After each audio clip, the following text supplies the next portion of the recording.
অনেকদিন আগের কথা। হিজলতলা নামে একটা গ্রাম ছিল।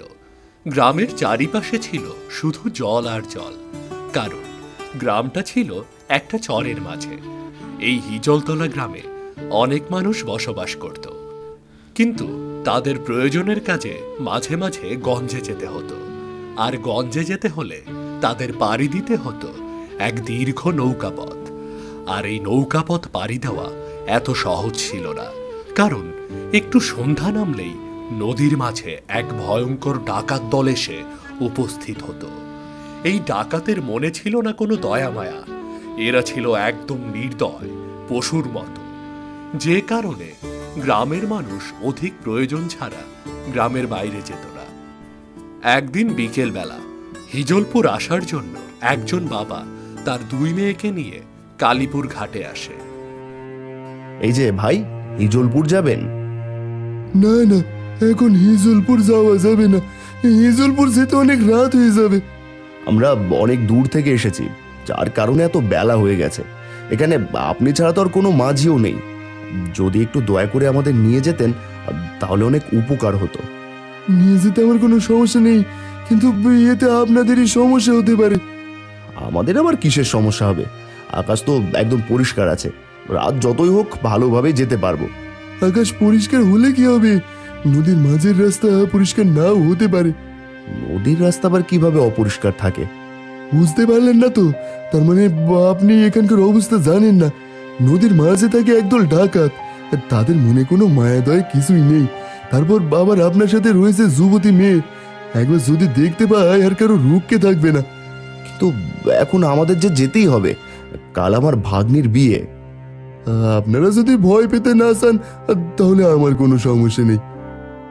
এখন ভয় করে তোর বাড়ি ফিরে যেতে পারবো না। যা হয় হবে, আপনি আমাদের নিয়ে চলুন। ঠিক আছে, তাহলে নৌকায় উঠে বসুন।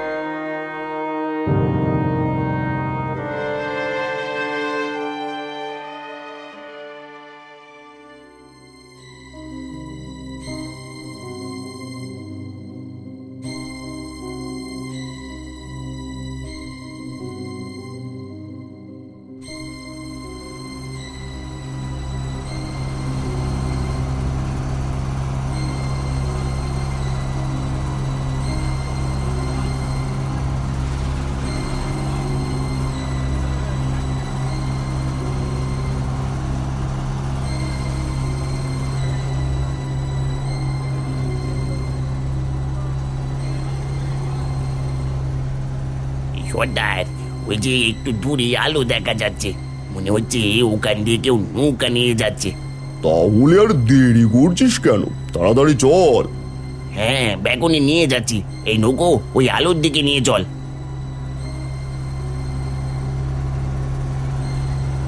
সর্বনাশ হয়ে গেছে।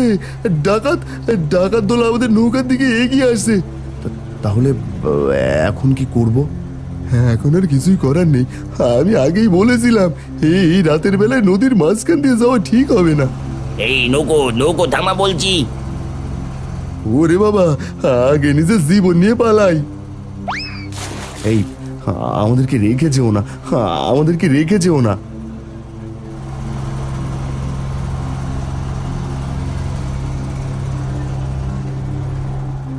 এই যা, ওদের কাছে কি আছে সব নিয়ে আয়। এই তোদের কাছে কি আছে বের কর। আমাদের কাছে কিছুই নেই, শুধু সামান্য কয়টা টাকা আছে। এই সর্দার, সামান্য কয়টা টাকা ছাড়া এদের কাছে তেমন কিছু নেই, কিন্তু একটা সুন্দরী মেয়ে আছে। তাহলে আর দেরি করছিস কেন? সুন্দরীকে তুলে নিয়ে আয়। না না, আমার মেয়েটা কথা বলতে পারে না। এই বোবা মেয়েটাকে নিও না, তোমাদের হাতে পায়ে ধরি, আমাদের ছেড়ে দাও। কথা বলতে পারে না? তাহলে তো আমাদের জন্য আরো ভালো হবে। এই চল। না, আমার মেয়েকে নিও না, আমার মেয়েকে নিও না, ছেড়ে দাও, আমাদেরকে ছেড়ে দাও, আমাদের যেতে দাও। সর্দার, এই লোকটা তো বড্ড ঝামেলা করছে, কি করব? কি করতে হবে জানিস না? মেরে পানিতে ভাসিয়ে দে, তারপর ওর মেয়েকে তুলে নিয়ে আয়। কিন্তু সর্দার, এই ছোট মেয়েটাকে কি করব? ওকেও মেরে ভাসিয়ে দে, বেচারি একা বেঁচে থেকে করবে কি? না না, আমাদের মেরো না, আমাদেরকে ছেড়ে দাও, আমাদের ছেড়ে দাও।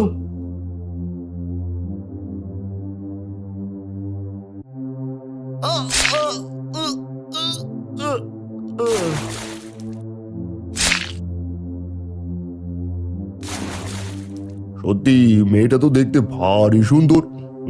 আজকে রাতটা জমবে ভালো। হ্যাঁ সর্দার, এর সাথে মেয়েটা কথাও বলতে পারে না, কোনো আওয়াজও করতে পারে না। ঠিক আছে, যাও ওকে নিয়ে ভেতরে যাও।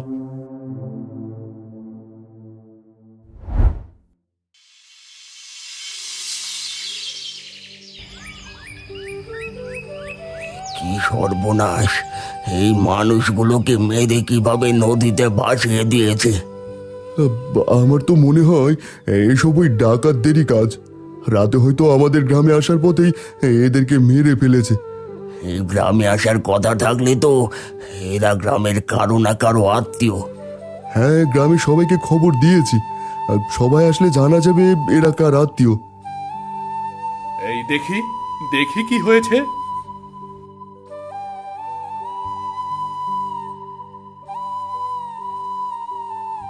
হায় হায়, এ কি সর্বনাশ! এ কি সর্বনাশ হলো! কি হয়েছে রে জাবেদ, তুই এমন কান্না করছিস কেন? কাকা, এরা আমার মামা আর দুই মামাতো বোন।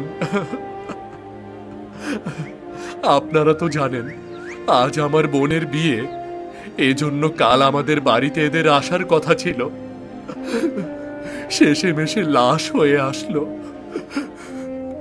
কাঁদিস না রে জাবেদ, কাঁদিস না। এখন আমি কি করব? আজকে আমার বোনের বিয়ে, এখন এদেরকে ফেলে কি করে আমি আমার বোনের বিয়ে দেব? বাবা জাবেদ, তুই আর কাঁদিস না। যা, তুই গিয়ে তোর বোনের বিয়ে দে, আর আমরা এদের দাফন কাফনের ব্যবস্থা করছি। হ্যাঁ, যত ক্ষতি হোক বোনের বিয়ে তো আর আটকানো যাবে না। যা, তুই গিয়ে তোর বোনের বিয়ের ব্যবস্থা কর, আর আমরা সবাই মিলে এদের কাজ সম্পূর্ণ করছি। যা বাবা, যা। মামা, মামা। কাঁদিস না বাবা, কাঁদিস না। যা, আর এই ঘটনা আজকের মতো তোর বাড়িতে জানাস না। তোর বোনের বিয়ে হয়ে গেলে তারপর জানাস। যা। মামা।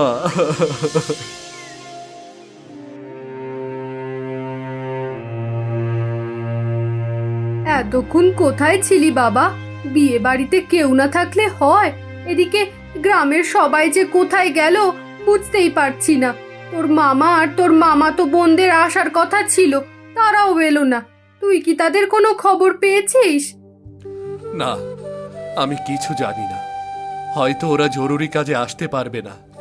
যতই কাজ থাকুক, একমাত্র ভাগ্নির বিয়েতে আসবে না তা কি করে হয়? ওসব জানি না। আমাকে আর এ ব্যাপারে কিছু বলবে না, আমার শুনতে ভালো লাগছে না। কেন রে, সব সময় তো মামা মামা বলে পাগল হয়ে থাকিস, এখন মামার কথা শুনলে রেগে যাচ্ছিস কেন? আমার কোনো মামা নেই, কোনো মামা নেই। হঠাৎ ছেলেটার যে কি হলো, যে মামা আর মামাতো বোনদের জন্য সব সময় পাগল ছিল, সে আর তাদের কথাই শুনতে পাচ্ছে না। এদিকে বরপক্ষ আসার সময় হয়ে গেল।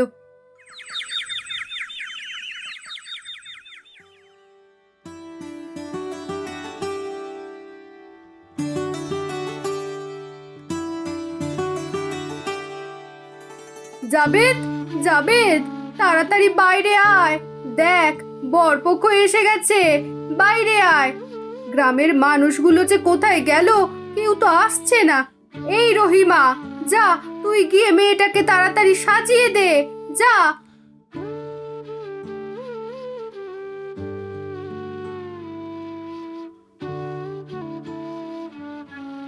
এ কি বিয়ান? বিয়ে বাড়িতে তো কাউকে দেখতে পাচ্ছি না।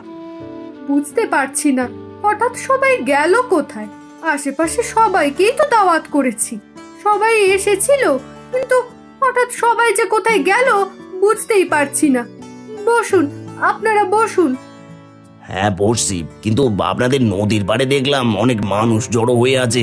হয়তো বিয়ে বাড়ি সবাই ওখানেই গেছে। কিন্তু নদীর পাড়ে সবাই জড়ো হয়েছে কি করতে? তা বলতে পারবো না, আমরা তো আর ওখানে যেতে পারি না। হ্যাঁ হ্যাঁ, আপনি ঠিকই বলেছেন। আপনারা সেখানে যাবেন কি করে? আচ্ছা, আপনারা বসুন, আমি আপনাদের খাওয়া দাওয়ার ব্যবস্থা করছি। হ্যাঁ, যা করার তাড়াতাড়ি করুন। আর শুনেছি রাতের বেলা ওই নদীতে ডাকাত পড়ে, তাই দিন থাকতেই আমাদের নতুন বউ নিয়ে চলে যেতে হবে। হ্যাঁ হ্যাঁ, আপনি ঠিকই বলেছেন। তবে চিন্তা করবেন না, সময় মতোই আপনারা পৌঁছাতে পারবেন। চলো মা, চলো তাড়াতাড়ি এনাদের খাবারের ব্যবস্থা করি।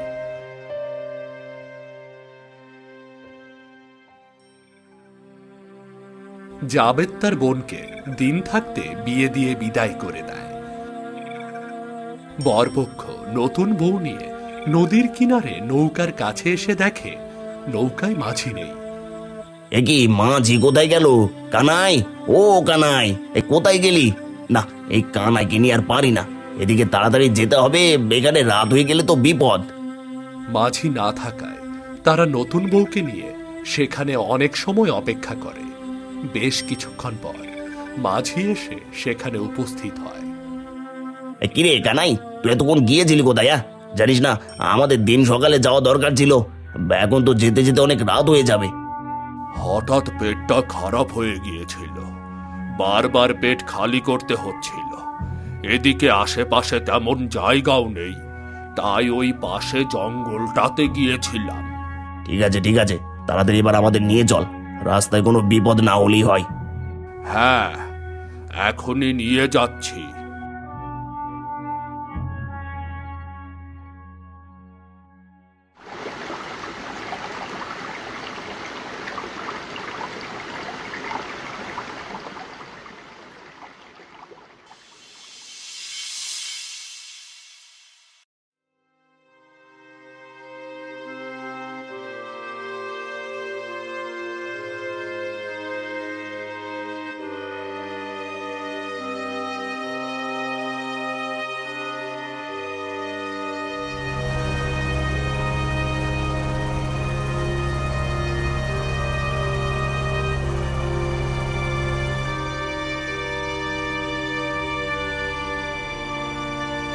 সর্দার, নদীর মাছ দিয়ে কারা যেন নৌকো নিয়ে যাচ্ছে।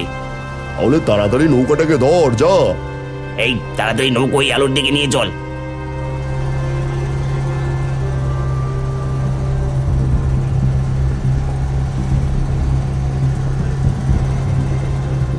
এ কি, ওই নৌকা আমাদের দিকে আসছে কেন?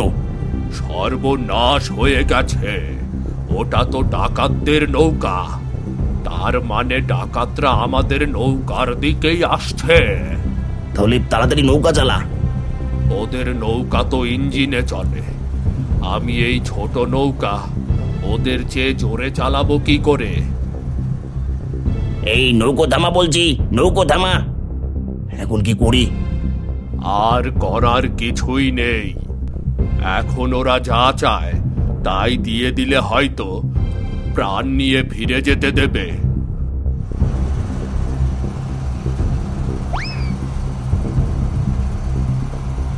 বাবা বাবা বাবা, এই তো দেখছি বিয়ের নৌকো। সর্দার, এটা বিয়ের নৌকো। তাহলে সোনা দানা যা থাকবে সব নিয়ে আয়। শুধু সোনা দানা নিয়ে আসবো নাকি সাথে করে নতুন বউকেও নিয়ে আসবো? নিয়ে আয়, সাথে করে নতুন বউকেও নিয়ে আয়। না, তোমাদের সোনা দানা যা দরকার সব নিয়ে যাও, কিন্তু এই মেয়েটাকে নিও না, একে রেখে যাও। এই বুড়ো, বেশি কথা বললে সবাইকে মেরে নদীতে ভাসিয়ে দেবো। এই মেয়ে, চল চল আমার সাথে। আমাকে ছেড়ে দাও, ছেড়ে দাও আমাকে। ছেড়ে দেবো? আমাকে ছেড়ে দাও। আমার ভাই যদি জানতে পারে না, তাহলে তোমাদের কাউকে ছাড়বে না, কাউকে ছাড়বে না। ছেড়ে দাও, ছেড়ে দাও আমাকে। আরে তোর ভাই কেন, আজ পর্যন্ত কেউ আমাদের কিছুই করতে পারেনি, আর তোর ভাই আমাদের কি করবে? চল চল বলছি। ছেড়ে দাও বলছি, ছেড়ে দাও।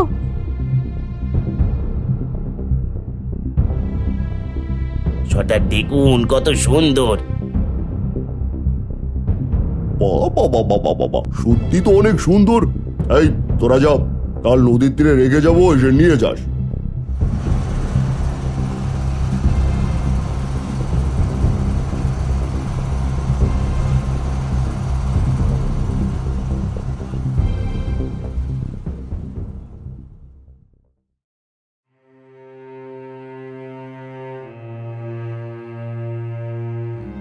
জাবেদ, বাবা জাবেদ, তাড়াতাড়ি বাইরে এসো। সর্বনাশ হয়ে গেছে, তাড়াতাড়ি বাইরে এসো।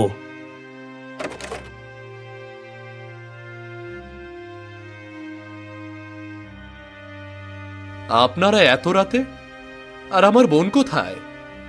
সর্বনাশ হয়ে গেছে, ওই ডাকাতরা তোমার বোনকে তুলে নিয়ে গেছে। কি? ওই ডাকাতরা আমার মেয়েকে তুলে নিয়ে গেছে?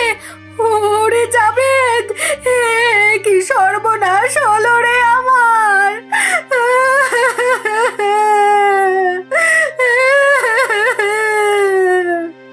কিন্তু আপনাদের তো দিন সকালে পাঠিয়ে দিয়েছিলাম।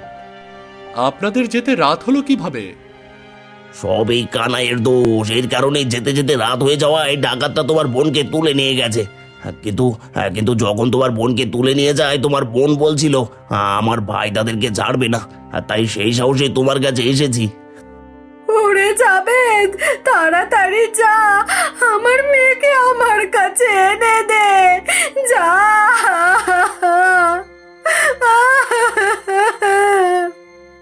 হ্যাঁ মা, শুধু আমার বোনকে নিয়ে আসবো না, তার সাথে আমার মামা আর মামাতো বোনদের মৃত্যুর প্রতিশোধ নেব।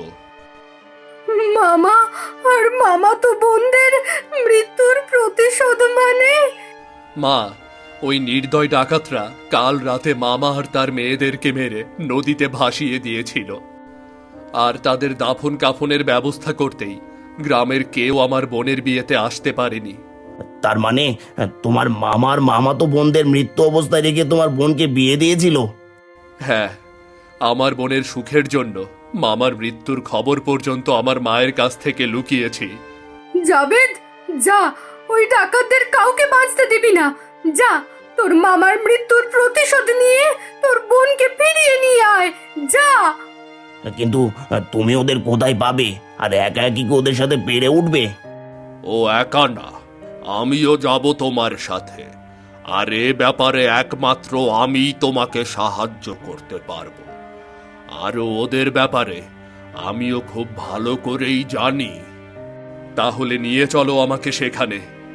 হ্যাঁ, চলো।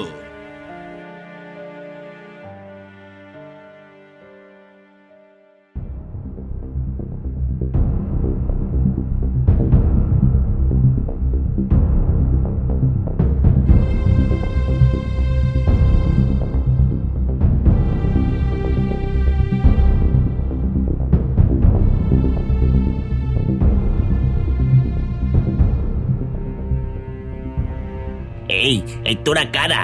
এখানে এসেছিস কেন? আরে যোগু দাদা, আমাকে চিনতে পারছো না? আমি হাবিলদার গফুর।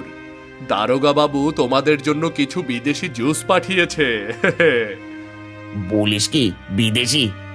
হ্যাঁ, একদম খাঁটি বিদেশি। তাহলে তাড়াতাড়ি আয়, তাড়াতাড়ি আয়। সর্দার কই? সর্দারকে তো দেখতে পাচ্ছি না। সর্দার জরুরি কাজেই মাত্র ভেতরে গেল। দে মাল দে। হ্যাঁ, মাল তো দেবই, কিন্তু দারোগা বাবু ওই জরুরি কাজের জন্যই আমাকে এখানে পাঠিয়েছে। তোমরা নাকি একটা নতুন বউ ধরেছ? হ্যাঁ ধরেছি, তাতে কি হয়েছে? মাঝে মাঝে তো দারোগা বাবুকেও পাঠিয়ে দি। হ্যাঁ দাও, এজন্যই তো দারোগা বাবু আমাকে পাঠালো। তোমরা যে মেয়েকে ধরে রেখেছ, ওই মেয়ের বাড়ির লোক থানায় গিয়ে মামলা করেছে। না না, এখন মেয়েটাকে দেওয়া যাবে না। সর্দার এই মাত্র মেয়েটার কাছে গেছে। তাহলে তাড়াতাড়ি আটকাও। আর তিনি যদি একবার তোমাদের ওপর মন খারাপ করে, তাহলে কাল থেকে তোমাদের ধান্দা বন্ধ হয়ে যাবে। আর মেয়েটাকে আমার কাছে দিয়ে দাও। ঠিক আছে, তুই এদের কাছে মাল দে, আমি সর্দারকে বলছি। হ্যাঁ, তাড়াতাড়ি যাও। আর দেখো, মেয়েটার গায়ে যেন কোনো আঁচড় না লাগে। হ্যাঁ দেখছি।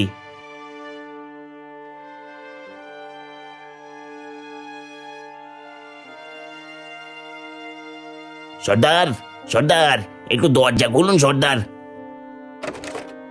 এই অসময় ডাকছিস কেন? দারোগা বাবু হাবিলদারকে দিয়ে বিদেশি মাল পাঠিয়েছে, আর এই মেয়েটাকে দারোগা বাবুর জন্য পাঠিয়ে দিতে বলেছে। দারোগা বাবু পাঠিয়েছে? হ্যাঁ, মেয়ের বাড়ির লোক থানায় গিয়ে মামলা করেছে। কি আর করার, এখন বিদেশি মাল খেয়ে রাত পার করতে হবে। এই মেয়ে, বেরিয়ে এসো।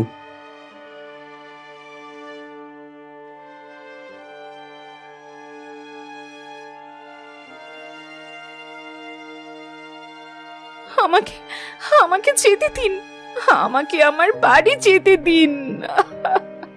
এই হাবিলদার, নিয়ে যা, আর দারোগাবাবুকে আমার সালাম জানাস। হ্যাঁ হ্যাঁ জানাবো। আর দারোগা বাবু কিন্তু অনেক টাটকা মাল পাঠিয়েছে, অবশ্যই খেয়ে দেখবে। হ্যাঁ, এখন মাল ছাড়ার কি কোনো উপায় আছে? যা যা যা, নিয়ে যা। এই মেয়ে, চলো।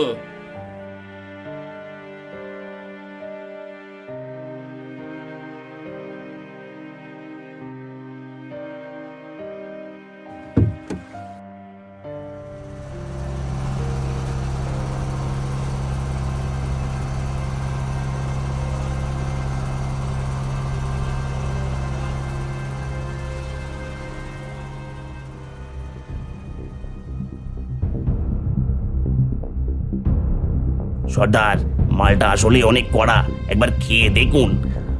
দে তো দেখি কেমন করা। জাবেদ বুদ্ধিমত্তা দিয়ে তার বোনকে ডাকাতের হাত থেকে বাঁচিয়ে নিয়ে যায়, আর ঘুমের ওষুধ মেশানো মদ ডাকাতদের দিয়ে যায়। এই মদ খেয়ে ডাকাতেরা সবাই এক এক করে ঘুমিয়ে পড়ে। কিছুক্ষণ পর জাবেদ তার বোনকে নিরাপদ জায়গায় রেখে তার মামার মৃত্যুর প্রতিশোধ নেওয়ার জন্য আবার ডাকাতের নৌকায় উঠে আসে। এই তো সবাই ঘুমিয়ে পড়েছে, এবার এদেরকে জ্যান্ত ডুবিয়ে মারবো। জাবেদ এক এক করে সবাইকে নৌকার ভেতরে রেখে দরজা আটকিয়ে দেয়।